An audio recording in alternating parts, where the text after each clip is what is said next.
بسم الله والحمد لله والصلاة والسلام على رسول الله.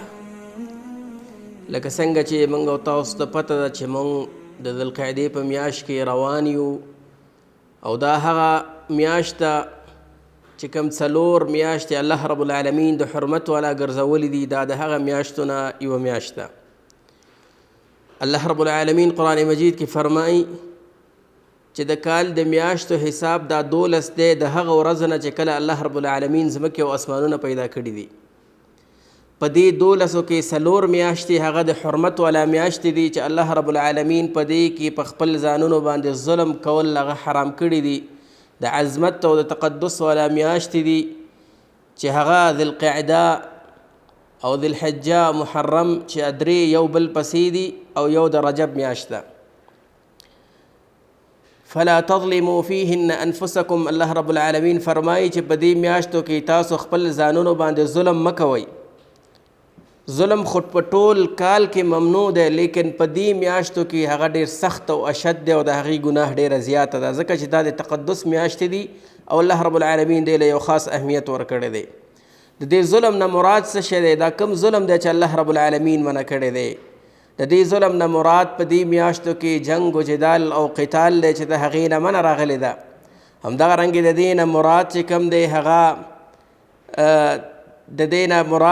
دی هغه چې الله رب العالمین ظلم په خپل نفسونو باندې هغه منع کړی دی، هغه په د ګناه نه ځان ساتل دي چې انسان باید د ګناه نه ځان وساتي.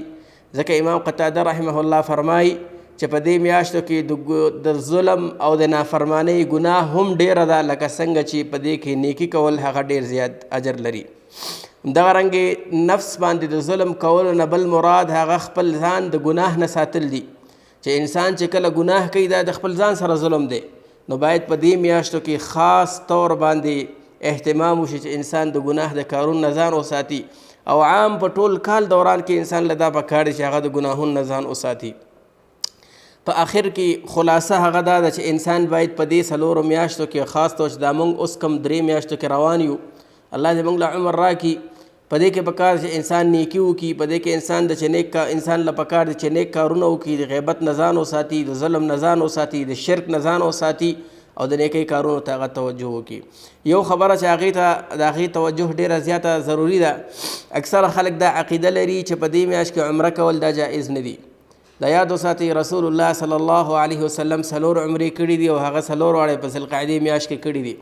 او هغې کې حکمت هم دا و چې جاهلیت په دور کې خلکو چې کوم د هغې به ویل چې په دې میاشت کې عمرې کول دا نشته دی، رسول الله صلی الله علیه وسلم وکړي د دې وجې نه چې خلکو ته دا وښیي چې په دې میاشت کې دا عمره چې څوک وغواړي هغه هم کولی شي.